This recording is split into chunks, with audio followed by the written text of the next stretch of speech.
How are you? Hey, Lena, glad to be here. Doing very well. I am so happy to see you this morning. Thanks for taking the time. I know you're busy doing so many things. I want to talk about you for a minute, Scott. So I was so glad to meet Scott, and I hope y'all that are watching get to connect because cool guy, lots of fun. I'm going to give him a hard time about this whole email thing, but he's done a lot of things. I had a multi six-figure business from scratch. Lots of work there, lots of experience and trial and error. And I'm going to have you talk about that in a minute too. Okay. Have helped many multiple types of businesses get their act together, figure it out, get their customers, all those things. Been on stage with Grant Cardone and Laurel Langemeyer. Am I going to say that Lingemeyer. right? Uh-huh. Yeah. And so many more. So I'm like pretty excited to have you here and glad that you would entertain it. Although also glad that we get to have a lot of laughs because it's just my pleasure. Absolutely. Glad to be here. So I wanted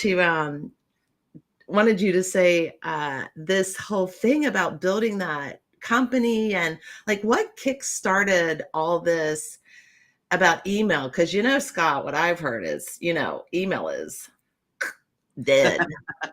Yeah. So a little bit of the backstory. The first company that I built was an IT company. So I'm in a small rural community in southwestern Indiana. And so I had a lot of friends and family and others that were just kind of like calling me because they knew that I could like fix their computer problems. And so I'm getting all these calls and I'm sitting here thinking like, you know what? If I'm going to be fixing everybody's computers, I just need to make a business out of this, right? And it's kind of like most entrepreneurs. You got something that you're good at, it's like you dabble in it. But I decided like, okay, I'm going to like start a business. But there was a lot that I did not know. And you quickly learn what you don't know when you first start a business, right? So over the years, I started that in September of 2004. And over the years, I just, started picking up things that were really key in helping me grow that business into a self-sustaining, entity and really turn that into a multi-six-figure a year business with mostly residential clients. Now you think of an IT company, you think, oh, they're servicing businesses and all that type of stuff. 90+% of our client base were residential clients. Oh. One of the things that I got turned on to probably at about 2009 was this thing called marketing. Because like really up to that point, the first 5 years, a lot of it had been by word of mouth. I'd done a few, advertisements in the newspaper, things like that, but I hadn't really been serious about marketing. So in 2009, I started, delving into that and I fell in love with it. And in 2013, I learned like, hey, there's this thing called email marketing that you can do that's really beneficial for your business. And so I thought, well, I'll give that a shot and see how it works. And of course, I broke all the rules of direct response marketing. You're supposed to do, at least a series of 3 communications with your list, just to get the maximum effect out of it. I did 1 email to my list. But we actually got a really good response. We got about 13 clients that signed up for our PC tune-up service out of that. And I was like, oh, this is really cool. Obviously I continued in the IT business, but in 2017, I was just kind of burnt out with technology. So I stepped away from the day-to-day operations and focused full time on my new company that I had started, Master Plan for Success. And that's where I was helping small business owners, leverage email marketing and other forms of marketing to help grow their business. And so here really within the past year, I really have dug deep into the realm of email marketing because like you, there's a lot of people out there that think that there's no way email marketing is going to work. I don't get any results from it. It can't work for anybody else. It's dead. But the fact of the matter is, email is still the number 1 revenue generator for many, many, many businesses. Wow. Yeah. Wow. That's incredible. Well, if it's the number one, how come so much of my stuff goes to spam. Like, what's all that about? Because, or so much stuff I want to go to spam comes to Does me. it? Right? So there's What's a that about? lot. There's a lot that goes into getting your emails delivered to the inbox, right? Mhm. So one of the big complaints that I hear from small businesses, especially that I work with, they're like, they know that they need to do email marketing, so they're just doing it. But Mhm. what they're doing is they're blasting their entire list. So they have 500 people on their list. They send the same email to everybody every single time that they communicate with them. Yeah. And one of the complaints that I get is that every time I send that email, it goes to the promotions folder if my users are on Gmail, Yeah. or it goes to junk or spam if they're using a Hotmail account or a Microsoft account. And so the promotions folder is not a bad thing. Okay. So a lot of people think, oh, if my email goes to promotions, this is going to like kill my business. It's not. Actually, Google believes, and the way they have it set up, the promotions folder is actually the inbox.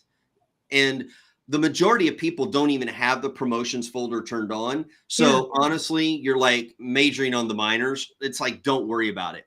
Hmm. Going to junk or spam, though, there are basically 4 considerations that you have to be aware of in order to help get your emails going to the inbox, right? Now we don't have time here this morning to like dive deep into all of those. That's why I wrote my book on that. Yeah. But the number one thing Mhm. that any small business owner can do to help improve getting their emails landing in the inbox instead of the junk or spam folder is to monitor engagement. Hmm.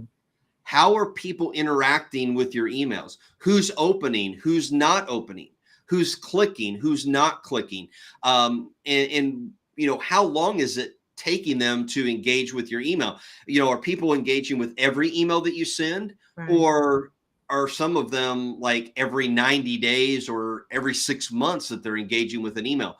You got to know your numbers. You have to start there. And when you start fixing the engagement problem, then you can start getting out of that spam folder. Whoa. Whoa. So you're telling me I would not want to send the same email to my whole broad audience then. It's like Right. I've actually got to do a little work here and figure out what's kind of working there. And Exactly. in those numbers, something I had heard, Scott, was like if you have a lot of links or all these things in the email that it won't that'll drive it more to spam. Is that right? Yeah. So the more links that you include in your emails, the more that it looks like a marketing message, right? Mhm. So, think about it. Think of what shows up in your inbox that you don't want to get, those Yeah, spam messages. yeah. And just analyze that. How many links do they have in there? How many calls to action do they have? And usually it's 5, 6, 7, types of links. Now, Yeah. when we're talking about links, there's a couple things to be aware of. That includes anything in the body of the email that you're linking to. It Mhm, includes the link to your website that you have in your signature block. mhm. It includes, if you're including your social media icons and you've got those linked to your Facebook or Ah, LinkedIn, those are also considered links, which, by the way, you should never include social media links in your emails. So, all of those links, and even if they all point to the same place, yeah. the mailbox providers look at each link as a unique link. So, you Oh, have to add all of them up, and really that the rule of thumb is no more than 3 in an email. wow. Yeah. I never thought about the social media ones. Yeah. It's So a interesting. lot of people, when they hear that, they bristle up. It's like, Scott, you're telling me that you don't want me to send people to my social media stuff? Like they can't follow and like me on Facebook or LinkedIn or go subscribe to my YouTube channel? There's 2 main reasons why I say don't include social media links in your emails. Yeah. Number 1 is that the primary purpose of your email is to get them to your social media site? probably 95% of the time or more, the answer to that is no.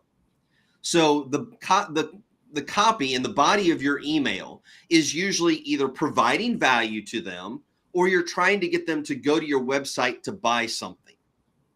Now, Mm-hmm. if Yeah. you want them to go to your website, but yet down at the very bottom, you give them the option to go to your YouTube channel. If they go to your YouTube channel, are they likely to go to your website? No, you're giving them a distraction.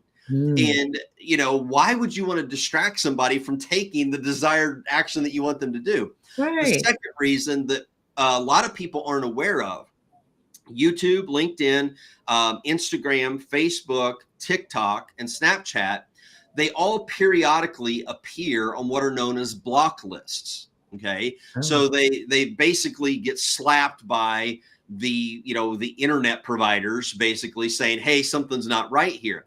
If you happen to send out an email that contains a link to one of those social media sites, Yeah. while that site is on a block list, your email is more likely to go to junk or spam than it is to get into the inbox. And you're probably never going to know. Now, I have monitors set up on all of those sites. And as a Mhm. matter of fact, about 3 weeks, maybe a month ago, LinkedIn was on a block list for about a 24-hour period. Oh, So anybody who had a LinkedIn link in their email, most likely that email went to spam if they sent it during that 24-hour time frame. wow. Yeah. That's cool. I mean, it's not cool, but it's cool to know about. That's interesting. I'd Yeah, never heard these such are a the thing. things that none of, and like I didn't know all this stuff, a couple of Yeah. years ago. Like, so, small business owners, they're not aware of these things, but they're Right. important to be aware of. Yeah. Yeah. So these were things that just as you continued to build in your business, you learned all this, you taught yourself this? So a lot of it has been, with research, working with some mentors, going through Yeah. some educational programs, because Yeah. there are some technical things Mhm. related to email as well. Yeah. So one of the things that I cover in my book is that 92% of small business owners who do email marketing are driving on the email marketing highway illegally. Uh-oh. Okay. Yeah. Right. So, you and I could go Yeah. to a car dealership, Yeah. and later on this morning, we could drive off of that lot with a new vehicle, and we don't have to have license plates. We Right. don't have to have a driver's license, and we don't have to have insurance. What we getting, Scott? What we getting? Oh. So, well, and you're probably going to get by with that, Yeah. Yeah. for a short period of time. But here's the thing. Eventually you're going to get pulled over. And if you don't have one or more of those three things, guess Yeah. what? It's either a ticket or off to jail, right? The Yes. same way with email. So you're driving down the email marketing highway, you're sending out emails to your list, but you don't have the three records in place on your sending domain. Eventually, the mailbox providers, Microsoft, Google, and Yahoo, they're going to, pull you over, and they're going to look at this email and say, whoa, wait a minute. Something's not right here. You don't have these three things in place. Yeah. No. We're not going to send your email to the inbox. That's going straight to junk or spam. Or in worst case, they're not even going to accept it at all to Oh. be delivered. Oh. Yeah. So Wow. that is very important. So, and like I said, in the research and the study that I've done, Yeah. at least 92% of small business owners don't have those things in place, but they don't even know how important that they are. Whoa. Yeah. I would definitely not think so. Yeah. Um, And man, that's it's really amazing. technical, so I don't want to go Yeah. into it here. It's early in Sure. the morning. Yeah. Nobody wants to hear all the tech stuff. Yeah. I break it down into a very Yeah. simple way in my book to help you Mhm. understand it.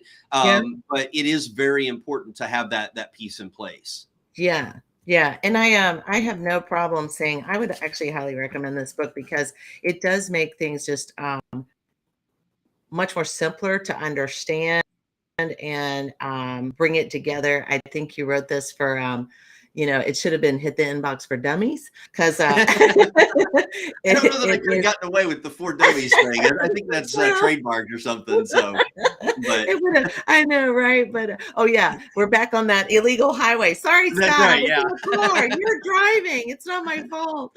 that's right. But yeah, I do love it because it breaks down a lot of great things. You talk about, you give a lot of real world examples.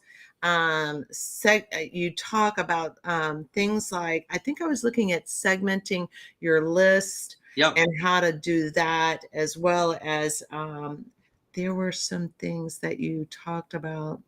That was the legit, I'm trying to get to the right page here. Um, and especially even like about the content. And then you also do some things, Scott, not just about the email itself, but how to create. You actually are someone that does automation Hmm. for email for other businesses. Actually, Correct. that's, I think, between our referral networks, this one, but Frank introduced us, but we Uh-huh. know mutual people. But you Yeah. do a lot of automation. Um, and why is that so complicated? And is it really necessary? Yeah, so automation is really key to being able to scale your business, right? You've got to have certain things, in place so that you don't have to manually take the time to do everything. Mhm.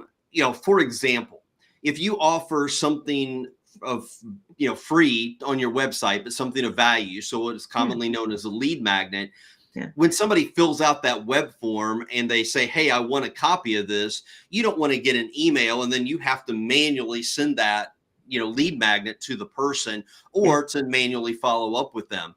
In Yeah. those cases, that's where automation can really be very helpful and save Mhm. you a lot of time. Mhm. Automation as well, like one of the clients that I work with, we recently spent several weeks kind of revamping their onboarding process for new clients, new Mm. patients. Uh-huh. And so part of that is the automation alerts the front office staff when something needs to be done. So Mm. that's through Wow. tasks and internal notifications in their software. But part of it is like, let's say that the front office staff reaches out manually to a person because they need some information, they Mhm. still haven't got it, so a couple days later we send an automated email reminder to that person, hey, we still need this piece of information. That way the staff doesn't have to always be the one reaching out manually to do that. Mm. So automation is really important. Going back to what you said about segmentation, Yeah. let's say that you have two different lead magnets on your website, right? And I'm just Okay. going to use something really simple. You work with people who are animal lovers. You have a lead magnet for dogs, you have a lead magnet for cats, Uh-huh. okay? When somebody comes in your automation and a dog lover requests that dog lover lead magnet, you can tag them or designate, hey, this person's interested in dog stuff. So now, if you're able to do that in your marketing system, don't talk to this person about cats. They Mm. like dogs. So now all of your communication about dogs can go to the dog lovers, but not to the cat lovers. And guess what? You're going to have a lot more engagement and you're probably going to end up with a lot more sales because now you're speaking to something that that they're interested in. Oh, Yeah. cool. So the power of segmentation is Uh-huh. really, really amazing. That's fantastic. These are things I did not know. Yeah, and Not thinking about it the way. Yeah. you're not alone. Like small business owners, and this is what I learned in my first business, my IT company. There's stuff that you don't know, and you just start doing it because you're told, hey, you need to do this. Oh, you Yeah. need to be doing email marketing. Okay, cool. I'll go get a MailChimp or a Keep or an Active Campaign, Right. and I'll start Yeah. sending out emails. But nobody ever tells you, here are the things that you need to consider Yeah. before you start or as you're sending out emails. That's why I feel like my book is filling that gap for Mhm. small business owners Yeah. because it's not their fault. They don't know what they don't know, and Yeah. they don't know the power of what they hold in their hands of like, and here's the thing. Most small business owners that I talk to, if I ask them, what's your open rate? Yeah. They'll say, oh, my open rate is, 10%, 15%. And they think that's good. And then you ask them, well, what's the click rate? Somebody going to, your website or whatever. Oh, Yeah. I get about a 1 or 3% click rate. And they think that's good. Here's the thing. It's not. Like and you'll read online. You can do your own research. The industry average open rate for emails in this particular space is anywhere from like 20 to 30%. That's going to be the average numbers that you see. So you think, okay, cool. I'm at the average. I'm doing okay. Who wants their business to just be okay? Like, do you want to be average? No, we all want to be the best, right? Yeah. And here's the thing is you can get open rates consistently of 70, 80, and 90% with click rates in the 30, 40, and 50% range. Wow. And just imagine what that can do for the bottom line of your business if you're doing email marketing the right way, the stuff that nobody's ever told you. It can totally transform your business. Okay. I'm super impressed, Scott. I thought I was going to get a good argument here about email is dead and we were going to just poo-poo it completely. And now you have proven the point is that we definitely need to ramp up and get informed and obviously better educated, get someone that has this amazing experience and knows not just how to hit the box, but how to automate it. I think that key with your technical expertise and the way you lay it out is just, it's much different than I've heard someone speak before and make it simple somewhat, but also to understand that you have to really have a plan and a well executed plan. And it has to be kind of, it's not a set it and forget it for sure. It's a, massaged and working and looking at your numbers. So really, really good information this morning. I'm kind of jazzed on getting more out of you about that. So that's fantastic. We're going to say hi to, let me look at our people, our Brooke and Sarah King. Oh, I love Sarah King. I know she'll get stuff out of this. I hope y'all can connect. She is amazing. She speaks creation through being so creative. So great person to come and visit us. Awesome. And Brooke, hi Brooke. So anyways, great guests that are here. And then we'll obviously do this on the replay. But man, I now I got to read the book again. And I appreciate that, since you were my guest, that you let me read it. Yeah, my pleasure. And here's the thing, like the book, just for all the listeners, it's 76 pages. So you can read it in no time. As a matter of fact, I had somebody purchase the book and they emailed me out of the blue and they were like, hey, I really enjoyed your book. Great stuff. I read it while I was taking a bubble bath. Yeah. And he was like, my wife was wondering what I was doing in the bathroom for so long, but he read the book, while he was relaxing in the tub, which was like the best testimonial I think I could have ever gotten, the most unique for sure. But it's 76 pages and I made it small because I wanted it to be impactful with the important stuff that you need to know. And so that you could take it and immediately apply it. Yeah. Because I've got plenty of 200, 300 page books on my table next to my easy chair that I haven't even cracked open yet. But I will take a short book and I'll consume that in an evening or a Saturday afternoon. And that's what I wanted this to be, is something that people could really consume easily. And if I may, let people know where they can go get the book. Yeah. It's at hittheinboxbook.com. Hittheinboxbook.com. It's $7 for the digital version. If you want the print copy or the audio book, there's a order bump that you can take there. But the digital copy you get, that tells you how to get your emails to land in the inbox. So that's step one, right? Yeah. Once an email shows up in somebody's inbox, now what do we need to get them to do? we need them to open it, right? Yeah. So I've got a bonus that I'm giving is 143 attention grabbing subject lines. Oh, nice. So these are real subject lines from emails that I've received or that I've written that have gotten really good open rates. You can take those and model those for your own emails. So now you've got two pieces of the three-piece puzzle. Get the email to land in the inbox, get the recipient to open it. The next thing is now you need them to take action. So the second bonus when you get the book is my marketing messaging checklist, a listing of everything you need to have in the body of your email in Mm. order to get the reader to take your desired action.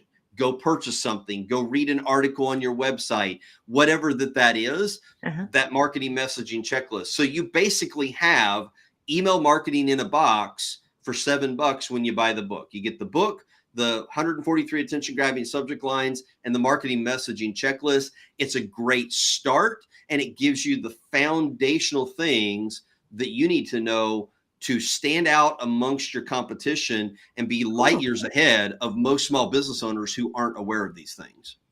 That's cool. We'll take it all. That's awesome. I like it. That is great. And of course, I'm sure then you will also hit our inbox once Yeah. we get those things. So that's fantastic. You are currently you do a lot of formation of automation, monitoring systems, help Mhm. build those systems.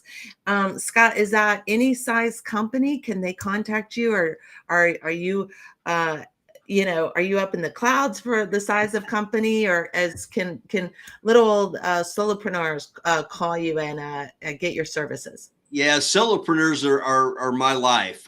That's Okay. my background. That's, Uh-huh. I'm still a solopreneur. Yeah. I've got a little small team of contractors that works with me, but Okay. I'm a small business owner at heart, and I Okay. know the struggles that they have Yeah. because I see them every day in my own business. I see Mhm. them every day in my clients' businesses. So, if you're just a one-man shop, love to have a conversation with you. If you've got a team of 5, 6, 10 people, I can Mhm. work with you as well. I'm not so fit for those big companies, 50, Mhm. 100 plus, employees and everything. Yeah. At that point, it kind of becomes like, oh, decision by committee, which means death by committee. And I don't like Nobody wants that. that. No. That's fantastic. So good to know. Okay, great. Well, that's most of the time, on LinkedIn, and my connections are a lot of those mixtures. So Yeah, I hope that gets more connections for you, and of course, we'll send people your way. But you are so fun to talk to. I'm so glad that we got to spend time together. I absolutely. have to say, I was kind of hoping I would get a concert. Um, Nope. Especially not this early in the morning. I know, but I have to brag on you. So you did something so cool. You sang at Carnegie Hall. Yeah. So last April, I think it was the end of April, 1st of May, but had the opportunity to be part of a national choir. And we performed at Carnegie Hall. We had a composer conductor who actually, wrote the music, and then he actually led the choir there at Carnegie Hall. So that was just an amazing experience to be able to visit New York City, take in a lot of the sights and everything, Yeah. but really just to be in that magnificent building and be able to perform on stage. It was just a once in a lifetime opportunity, and there was no way I was going to say no. I don't care how I have to make this happen. Yeah. I am going. Oh, that is so cool. That is Yeah. so cool. And you're still in a choir. You're still singing and Yeah, all we the do. time, huh? The choir that I'm a part of around here is kind of like a small regional choir. So Yeah. we do different cantatas and stuff, throughout the year. So there's like Easter and Christmas and different Mm, things like that. So yeah. yeah, it's a lot of fun. And then of course I play piano and keyboard as well, almost every Sunday at church. So a lot of Awesome. music going on. Awesome. So this is your singing musician email expert right here. I don't know that I would say singing expert, but But that's fantastic. I think that what a super balance of like creativity and artistic talent in music, and then to be able to bring this technical, email is technical, but sometimes I think we need to remember it's not so technical that without some help, we Yeah. can't figure it out, navigate it, and actually make it work for us. So, Yeah. um, If man, I may, just yeah, one thing to kind of like throw in here at the very end as we start to yeah, wrap, yeah. because a lot of your listeners may have already heard of this thing called Chat GPT. Oh, yeah, yeah, yeah, So, this AI tool that can yeah. help you write anything and everything under the sun. Okay.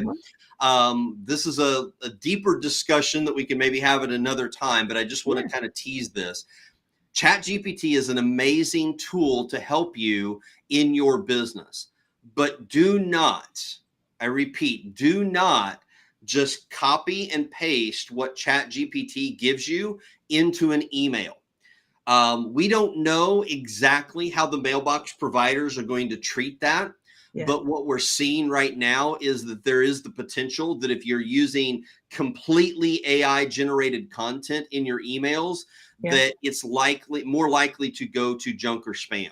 Mm, So you can use ChatGPT to help you craft email copy, yeah. but don't let it do 100% of the work for you and just copy and paste, because that could have some ramifications as well. I'm going to be staying up on top of that. That may be a volume 2 of Hit the Inbox, Yeah, as that kind of becomes more into play. So I just wanted to throw that in there because yeah. a lot of your audience, may be thinking about using that tool, or, may have already been playing around with it. Mhm. And I just wanted to give that word of caution. Oh, that's a great word. Yeah, and I have played with it, and I will add to that I think that is really important. Is it's wonderful, but still you gotta read it. Yeah. You gotta, massage it, like, you gotta put real life into it. So, Exactly. yeah, yeah, Yeah. I think that's, great advice, and, we'll look forward to hearing more about how that affects email. So, but you are fantastic, Scott. Thanks for taking the time. What a great time together, and so much information. I mean, goodness, I appreciate all of that. Feel free when we're done, like in the live chat, because we see the whatever you call it, these screens, is to put your information again so nobody misses it in the chat, and anything that you have coming up so that they can connect with you. Will do. Well, Lena, it has been great to meet with you this morning. A great start to the morning. So really excited, and hope you and your audience are pumped up and ready to tackle the day as well. Okay. Thank you, Scott. And everybody, have a great day. Thank you for coming to our show. And I'll talk to you soon.